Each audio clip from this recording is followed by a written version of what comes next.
This is Democracy Now! I'm Amy Goodman with Juan Gonzalez. On Tuesday, 17 Democratic lawmakers, almost all women, including Congressmembers Cori Bush, Alexandria Ocasio-Cortez, Ayanna Pressley, Ilhan Omar, and Assistant House Speaker Katherine Clark of Massachusetts, were arrested outside the Supreme Court while protesting the court's recent decision overturning Roe. We're speaking with Congressmember Pramila Jayapal. Last year, as chair of the Congressional Progressive Caucus, she testified about having her own abortion. We want to play a clip of that right now.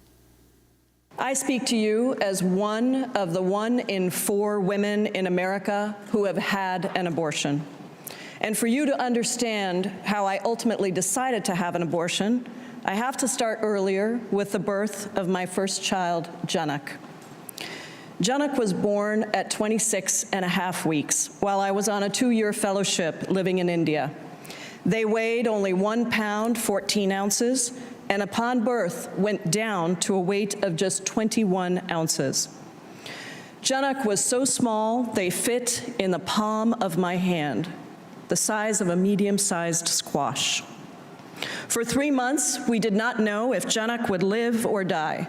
They needed multiple blood transfusions, had to be fed drop by drop, and constantly had their heart stop and start. We returned to the United States after 3 months.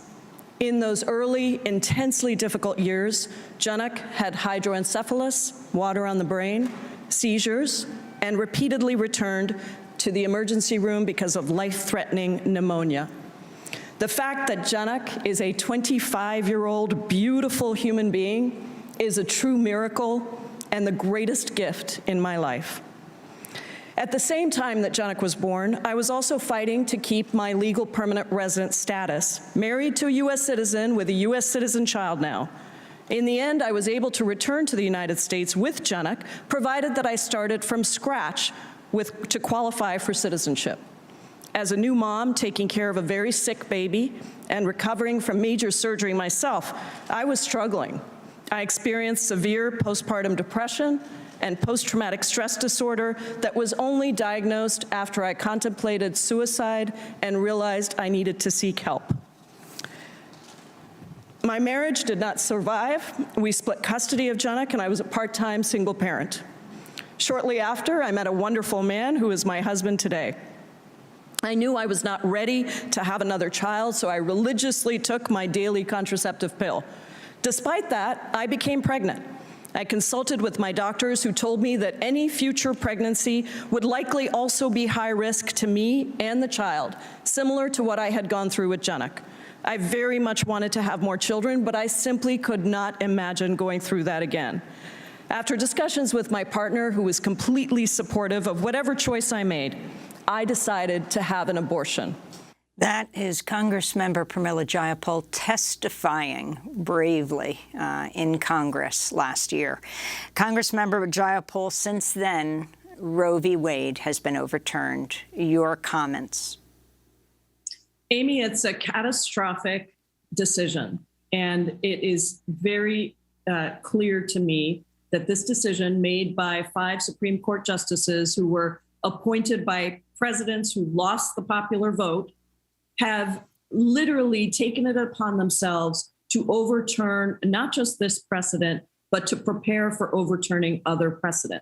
And we have to be clear that abortion and the right to make decisions about our own bodies is so innate and innately tied to our ability to control everything in our lives. These decisions are so nuanced. They require knowledge of situations that nobody else has except the pregnant person and the people that we choose to bring in as loved ones. And so I think we have to be clear that this decision is not going to make abortion go away. Abortion is going to continue to happen, and it is going to be illegal, criminalized.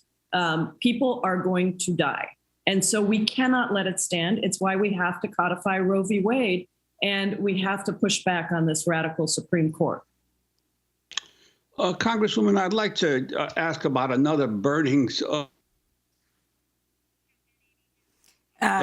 climate crisis. More than 1,100 people have died in heat waves in parts of Europe, and huge wildfires in Portugal, France, and Spain, Britain under a national emergency. You tweeted on Tuesday, quote, "Brutal heat waves across the country and the globe are shattering records. The climate crisis is here and now. Action cannot wait any longer." Yet we're seeing so many countries, as a result of the war in Ukraine, going back on their proposals, on their moves in terms of addressing the climate crisis. Your take on the issue? Climate change has been one of my personal top priorities, but also a top priority for the Progressive Caucus. It's why we fought so hard for that $500 billion investment in Build Back Better. It's why we held up the infrastructure bill multiple times, even after every Democratic senator had voted for it and sent it over to us. But we wanted to see Build Back Better passed, which we did pass. But we also, since that has died, thanks to one senator, Democratic senator in the Senate, we have refusing 10 to seconds. give his support, we have also called for a climate emergency and a whole slate of executive actions. And that is what we think the president must do now. Are you sorry he's not doing it today? He's got to do it quickly. I mean, it's okay if it's not today, but it should be today, tomorrow, or in the immediate days, because that's how urgent it is. And we need him to use every power that he has. Congressmember Pramila Jayapal, we thank you so much.